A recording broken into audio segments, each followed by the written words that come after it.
What's up, folks? Welcome back to TacticalTortoise. My name is Trevi, and just this weekend we watched the climactic finals of the Las Vegas Open 2024, the largest Warhammer 40k event, as far as I know, ever held. This was an absolutely massive tournament featuring 910 final entries held by Frontline Gaming down in Las Vegas, Nevada. Now, for those who don't know, this is Frontline Gaming's premier flagship event and capstones the ITC circuit. This is the primary competitive circuit for Warhammer 40k. Players will rank up as they play in events and gain points based on the size of the event and their placement in it, up to a capped number of events. So obviously getting good results in larger events is going to be better. And this year's Las Vegas Open was won by Matt Laura, a player who we've actually talked to on this channel in interviews and talked about his lists a lot in the past. Matt Laura was playing the brand new Necrons and the new, what might be a boogeyman for the metagame, Hypercrypt Legion. So in this video, we're going to do a deep dive into Matt's list, what makes it tick, all of the combos in it, and exactly what happened in his games to get him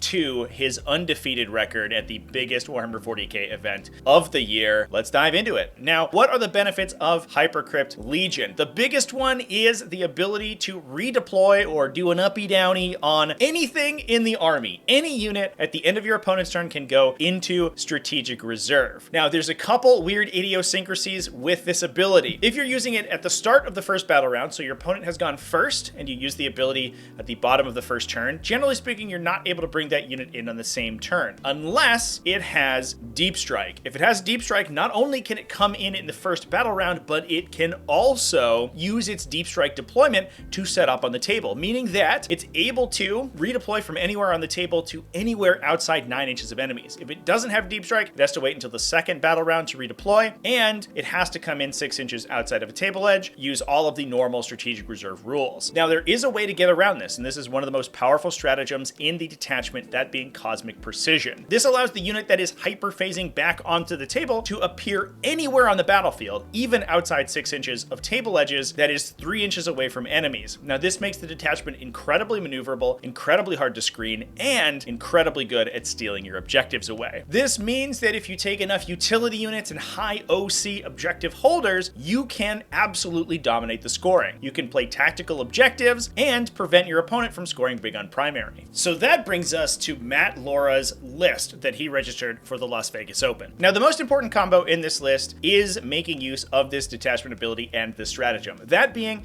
units of Necron Immortals attached to Chronomancers. Now, the Necron Immortals are a pretty solid datasheet. They get wound rerolls on enemies on objectives, but the biggest reason that we're taking them is because they're OC2. That OC2 means they're very good at taking objectives, but they're not too voluminous, so they're kind of hard to screen out. They have pretty good shooting to deal with enemy light infantry and can even do a little bit of damage to heavier vehicles, but the big benefit here is that the attached Chronomancer allows the unit to move after shooting. This means that in the early game, the Immortals can pop out of their hidey holes, fire, and then move back into a defensive position, but once they want to start taking objectives, they can use hyperphasing to jump somewhere else on the table, either 6 inches of a table edge, or to pay a command point and jump 3 inches away from enemies, shoot their weapons, and then move after shooting, allowing them, even if you're trying to prevent them from getting on your objectives by screening out their positioning on top of that objective, to simply move on. You have to almost entirely cover the objective with your engagement range to prevent the Immortals from actually being able to touch it, which is a super tough ask, especially after they shoot you. This combination is incredibly strong, and Matt used it to great effect over the course of his 10 games of 40k.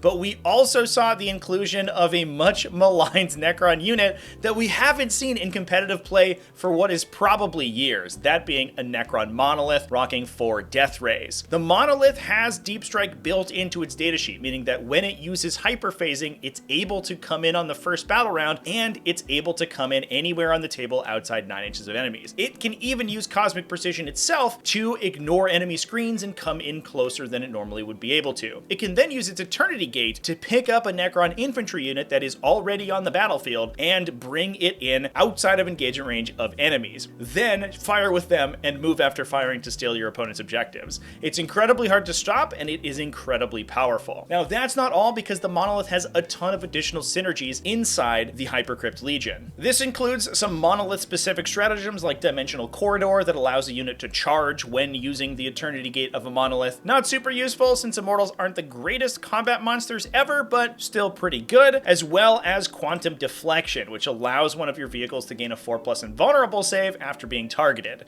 That is a big deal because the monolith doesn't have an invulnerable save built in, just a pretty strong 2+ armor save, and that 4+ invuln save means that even dedicated anti-tank can potentially bounce off of its massive toughness value. Hyperphasic Recall allows one of your infantry units, after it's been targeted by an enemy and lost models as a result of their attacks, to redeploy back to the monolith for 2 CP. It must simply set up wholly within 6 inches of the monolith and outside engagement range of enemies, meaning that the now depleted unit can set up in a pretty wide area of the table. The monolith being a model that is just about 6.5 inches on each edge, that then also can deploy 6 inches away from it, means that the total area of the table your unit has to set up in, either when using the Eternity Gate or when using Hyperphasic Recall, is enormous. And this allows units to jump out of danger. So despite the fact that the immortal units don't look very difficult to kill, they're single wound infantry with a mediocre armor save and maybe a little bit of defensive technology from their cryptex, but not really too much to write home about, they can either be hiding thanks to the shoot and scoot move from the Chronomancers, or redeploy using Hyperphasic Recall to keep themselves alive. And this means that the army is a lot tankier than it might look on the surface. Now, speaking of tankiness, we also saw 2 Catan Shards to hold down the middle of the table. The big benefit of Hyperphase Legion being able to jump around to the table edges and really be mobile over the course of the game means that it will probably lose control of the middle of the table. But fortunately for it, Catan Shards are incredibly efficient, and this army is including a Catan Shard of the Void Dragon as well as a Catan Shard of the Nightbringer. These 2 big guys together add a lot of punching power to the army. They're both very good into high armor targets thanks to their melee attacks, and the Void Dragon can even clear infantry with the best of them, rocking a maximum 16 melee attacks as well as a sustain 2 and blast ranged attack in order to clear hordes of infantry. Alongside all of the immortals being excellent at clearing infantry themselves, this army is actually a nightmare for infantry swarms, as we'll talk about later. Now, bringing up the remainder of the army, we also see Illuminor Seraz, and this guy has a ton of synergies with the other units included. We had a total number of 30 immortals, 2 units with Gauss blasters and 1 unit with Tesla carbines, and Illuminor Seraz has special synergy with battle line units. He both gives them +1 AP on their attacks and reduces incoming AP to make them even a little bit tougher to kill. But that +1 AP is really what you have him here for, because the base AP on their ranged weapons is not that good. On top of that, being a Cryptech, he also buffs nearby Canoptic Scarab Swarms, so we have 2 units of them because he's able to provide objective control to them, allowing them to hold down objectives as long as Seraz or one of the other Cryptechs in the army sticks around. To attach into those immortal bricks, speaking of Cryptechs, we had 2 Chronomancers for the 2 Gauss Blaster units and 1 Plasmancer for the Tesla Carbine unit. The Plasmancer is using the Arisen Tyrant enhancement. This gives him full hit rerolls when he sets up on the table, either from hyperphasing or regular strategic reserve, or even the Monolith's Eternity Gate. Because the Plasmancer improves their critical hits to a 5+ from the normal 6+, you're able to get sustained 2 on the Tesla Carbine unit a lot more often than normal, and with those full rerolls, you can fish for those critical hits to get tons and tons and tons of additional hits in. That lets you overwhelm the armor saves of even medium or heavily armored infantry, and absolutely sweep light infantry with no problem. The 2 Chronomancers attach into the Gauss Blaster squads to use all of the movement shenanigans we talked about earlier. One of them has Dimensional Overseer to allow the unit to redeploy 4 units rather than the normal 3. The other one has the Osteoclave Fulcrum, which gives them innately Deep Strike. That allows them, when they use hyperphasing, just like the Monolith, to set up anywhere on the table and potentially do so during the first battle round. Now, following up the rest, we also had 3 Locust Destroyers and a unit of Death Marks. These guys were largely in there to just add a little bit of utility. The Locust Destroyers are ridiculously cheap at only 30 points per model, and they were being brought in individual units of 1, allowing them to set up on the table, do actions, and do secondaries that didn't require Matt to commit his larger and more expensive bricks and characters. The 5 Death Marks have Deep Strike built in, allowing them to get the maneuverability that the Monolith and the Osteoclave unit have that we discussed previously. And last but certainly not least, we also brought Imhotep the Stormlord to help power the detachment using his additional command point. The detachment tends to be pretty CP hungry thanks to all of the Monolith synergies that we talked about earlier, so having Imhotep in there certainly helps shore up that weakness. So altogether, we have a list that has a pretty reasonable amount of anti-tank thanks to the Monolith shooting, as well as a little bit of chip damage from the infantry, but also the 2 Catan Shards. It's resilient in the center of the table with the big Titanic unit alongside the 2 Catan shards that are very, very independently difficult to kill, and has some of the most insane maneuverability of any army in 40k right now. Able to jump almost anywhere on the table, redeploy out of his monolith, or use cosmic precision to put units closer to enemy units than they would normally be able to, then move with those chronomancer units to get even farther up in the table or keep themselves alive. While it is resilient and it does do damage, it's certainly not the best at either of those things out of the entire game, although it's basically impossible to keep up with it. It's going to be able to be bouncing its units all over the table constantly. So with that, we'll dive into the opponents that Matt played in order to get to his undefeated record at this event. The first 2 rounds of the game, Matt had some easier matchup. In round 1, playing against Riley Davis's Thousand Suns that he was able to beat soundly 100 to 43. Thousand Suns, unfortunately, are a low model count army. They don't screen particularly well, and it doesn't surprise me that while the monolith can go down to a well-executed Thousand Suns turn, that even if they took the monolith down, they would be overrun by the Immortals and the Catan shards. They simply don't have the efficiency to be able to take out all of those units all at once with the aggression that Hypercrypt Legion is able to allow them to move at. In round 2, we saw a similar result against Cam Howard's Adeptus Custodes. This mission specifically was on the Ritual, which requires you to have additional utility units in your army in order to create new objectives to hold on to. It's not something that Adeptus Custodes have in large numbers, and similar to Thousand Suns, they aren't great at screening, allowing Hypercrypt to sort of do their thing with impunity. Now, interestingly, round 3 saw Matt's first mirror match of the event, and this is certainly not going to be the last because he was paired up against Alex Fennel, also running a Hypercrypt Legion. Now, Alex was running a Catan shard focus Hypercrypt list, which is, I think, a kind of fan favorite build, although I don't think it's necessarily quite as efficient as the build that Matt was bringing. It focuses on Transcendent Catan and Character Catan shards to use the maneuverability of Hypercrypt to shore up the fact that Catan shards are, generally speaking, very slow. It can use them to get up the table, synergize with the fact that Transcendent Catan already have Deep Strike on their datasheet, and allow them to get into melee and get stuck in a lot earlier to use their bevy of attacks. Unfortunately, like the other lists that we talked about, if you don't have a high model count and can't reciprocate well when the Hypercrypt Legion jumps on you, it's a little bit of a tough matchup to deal with, and I think that's what happened this time around with Matt winning 90 to 69 against the Catan focus list. That moves us on to round 4, where Matt had a ridiculously close game against another Hypercrypt Legion, this time being run by Devin Orchard. Now, this list was focused much more heavily on heavier units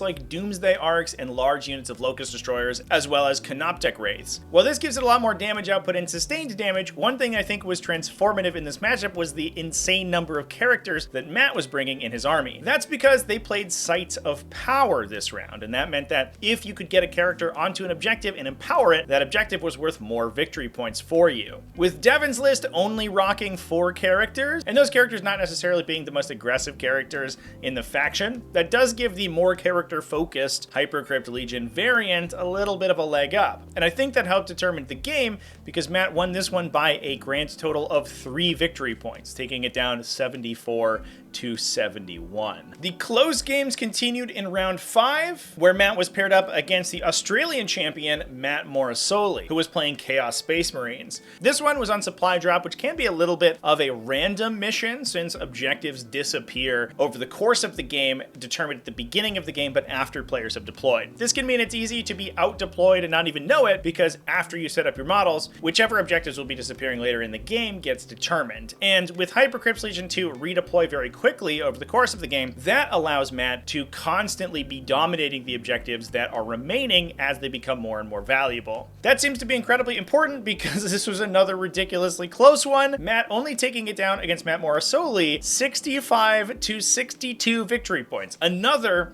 3-point win. And that trend continues even into round 6, where Matt was paired against the metagame Boogeyman of Eldari. This was an interesting Yannari build piloted by Cody Giroux, and this one was streamed on the Wargames live stream. Matt pushed forward early, extremely aggressively with his monolith in an attempt to knock out some of the opposing Night Spinners to stop them from slowly eating away at the Immortal units as the game went on. Unfortunately, it didn't go well for him, and the dice turned against our Necron Necron champion with the dark lances of the allied Yannari Drukhari units in Kodajiru's army, knocking out the monolith in a single turn of shooting. That was absolutely devastating to the Necron mobility, but the focus on the units pushing into the Eldari deployment zone allowed Matt to get back into the game on score. Basically, in all of these games, what we saw was Matt trading units away in order to keep himself in parity or beating his opponent on victory points. And while the Necron list would be almost tabled by the end of basically every game that it played, it would have a ton of points. And while Cody got up very early on attrition, he wasn't quite able to hold down Matt on primary. And Matt was continuously able to tick up that primary, ending the game in a 90 victory point to 90 victory point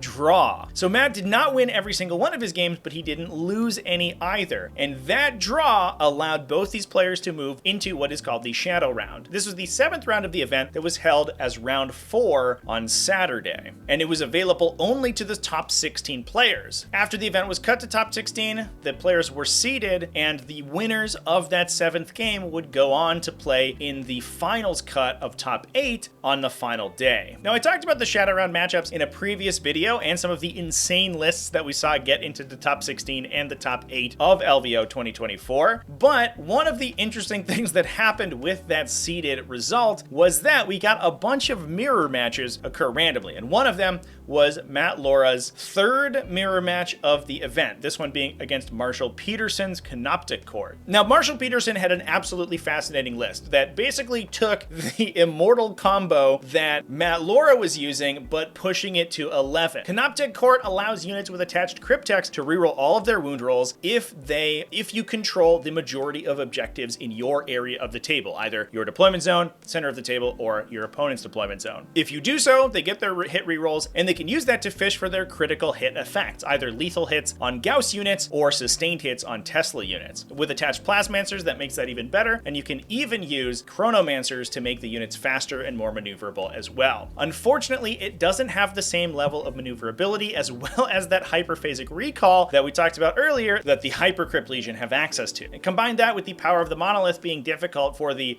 voluminous but relatively low AP attacks from the Immortals to deal with, and Matt Laura was able to take that one down 95 to 53. And that qualified him for the top 8 games, where the players were again seeded, with the higher players playing against the lower ranked players, and he was up against Sweet Lou's Leagues of Votann. Now, Leagues of Votann are incredibly aggressive and can put a ton of pressure on your opponent, but one of the big benefits that they have is the ability to lock their opponent in their deployment zone with tons and tons of scout moving units and a bunch of forward pressure. Unfortunately, that's hard to do with a monolith that can simply teleport out from under you, jump into your backline, and bring Immortals with it. And I think that became incredibly important in that matchup, since Matt Laura was able to take that one down 100 points to 60. That game also used Purge the Foe as well, which gives you the opportunity to score points by killing enemy units or killing more than your opponent. And while there are a lot of units inside Matt's list, he can use hyperphasing to actually pull them out of danger until later on in the game. They can use the hyperphasing to put units into strategic reserve and then not be required to bring them back in until the end of the game. So his lighter units that might be in danger can simply hang out in hyperspace until he needs them, meaning that he doesn't give out a lot of additional units for the Votann to kill. And the same is not true for the Leagues of Votann, who I think already will have a little bit of trouble actually killing things like the Catan Shards, but I think also will be giving up units like Hernkin Pioneers and transports to the Necron army while not really taking anything in return. And that moves us on to the semi-finals game, where Matt was up against an absolutely wild list, Sam Pope's Unending Swarm. This is a Tyranid detachment that focuses on massive numbers of models, putting enormous numbers of high OC infantry on the table, and has the ability to respawn them after they're destroyed. Now, this game was also streamed on Wargames Live, so we do have a full record of what happened in that game. And what we saw was the full power of the Immortals unleashed. These guys were able to hop out, blast down dozens and dozens of Termagants Termagants before using Chronomancers to hop back into safety. The Plasmancer unit was forced to move out into the open and fire. They unfortunately didn't have the fire and fade style move from the Chronomancer to get them back into cover after they shot, which meant that Sam was incentivized to bring his 3 Exocrines, extremely strong heavy infantry killers, to hop out and reciprocate shooting on that Tesla unit that was able to kill dozens of Termagants every time it fired. Unfortunately, not taking into account hyperphasic recall, which allowed that immortal unit to pick up in response to the first Exocrine shooting and drop only a few inches away, wholly within 6 inches of the monolith, but still behind a wall, blanking the remainder of the Exocrine shooting and allowing that unit to continuously operate over the course of the game. The monolith, being relatively unkillable for the pillow-fisted Tyranid units, meant that it was able to trundle around the table alongside the Catan shards, kill bunches of Termagants every turn, and laser beam down the Exocrines that could threaten the immortal blobs, and the immortals very slowly attritioned down the Tyranid army to almost nothing, winning Matt the game 89-54 and qualifying him for the top 2 finals game. This was again against Eldari, where he played against Folger Pyle's battle host. This was on Vital Ground, a mission that removed the center objective, but changed the scoring weight of the other objectives, making the center objectives worth slightly more than your objective in your home, and your opponent's home objective worth even more than that. Folger went first, which ended up being a huge deal, because it allowed the monolith to pick up at the end of his first turn. Unfortunately, Folger made a slight mistake, which has been memed on endlessly since the end of the game, and allowed space for the monolith to deploy in the very back of his deployment zone. It was essentially exactly enough space to place the monolith's huge structure behind an Autarch Wayleaper that was attempting to block out that corner. The Autarch Wayleaper had measured to make sure no units could deploy within 9 of it, but didn't measure cosmic precision, and that allowed the monolith to come in outside 3 inches of the Autarch instead of the normal 9 and have plenty of space to deploy. That allowed him to then use the Eternity Gate to bring an entire immortal unit in, steal Folger's home objective, and basically focus the game on the Eldar deployment zone. He did a little bit of damage here. He killed some of the smaller utility units as well as a Night Spinner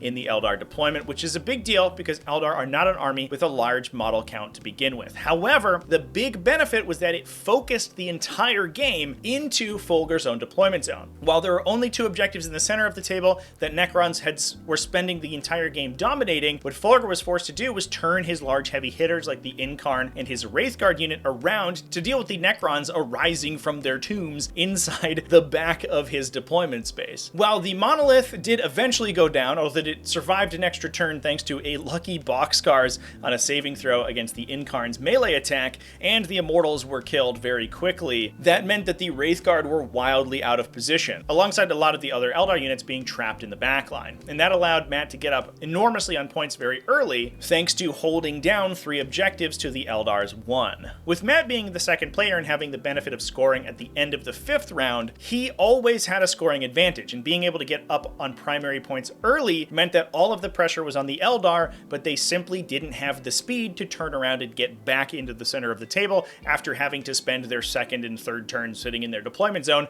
killing all the Necrons that were constantly appearing there. That effectively made his lead unrecoverable towards the end of the game, and while Folger was able to kill dozens of Necron units and clear out a lot of his army, he wasn't quite able to actually kill enough of it to stop Matt from continuously scoring primary and threatening the ability of cosmic precisioning onto any objective at the end of the game in order to steal it away. An absolutely insane move to be ballsy enough to throw 700 points of your army directly into your opponent's deployment zone on the first turn just to see what happens and hope that you can pull your opponent's focus enough from your units that are actually scoring to the units that are threatening to take their home objective. Pretty crazy to see the LVO finals decided on just millimeter positioning and a couple of dice rolls to throw the game on its trajectory very early on, but I wouldn't have it any other way, and watching it live was ridiculously exciting. And that crowned Matt Laura as the 2024 LVO champion and the winner of one of the largest Warhammer 40k events to ever take place, with a brand new army that I think a lot of players hadn't quite played against and weren't entirely prepared for. Now, speaking of the army and the detachment,